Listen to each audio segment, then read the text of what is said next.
Ce n'est pas si courant, l'Assemblée nationale, pour une fois unanime, cet après-midi, au moment de l'hommage rendu à Jacques Chaban-Delmas, 81 ans, gravement malade ces dernières années, et qui fêtait aujourd'hui ses 50 années de vie politique. Des députés l'ont élu président d'honneur de l'Assemblée nationale. Roland Sicard, Michel Levasseur.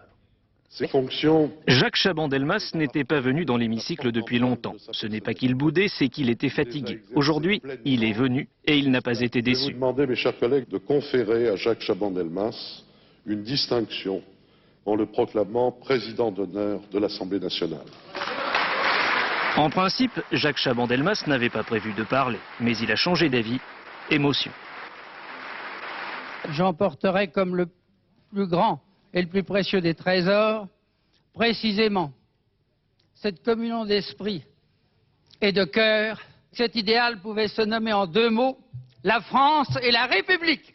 C'est que Chaban au Palais Bourbon, c'est une histoire ancienne. Une histoire qui commence en noir et blanc, 50 ans de présence, 16 ans à la présidence et aujourd'hui, surtout les bons souvenirs.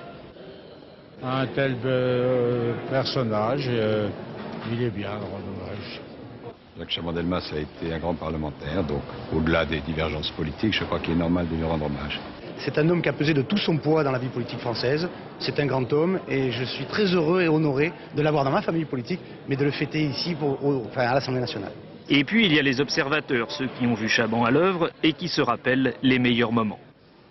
Quand il est arrivé ici, il avait l'auréole d'un général de 20 ans de la Résistance et il a donné une sorte de coup de jeune à cette maison. Jacques Chaban-Delmas qui en tout cas a décidé de laisser la place aux jeunes. Chaban raccroche en 98, pour la première fois depuis 50 ans, il ne sera pas candidat.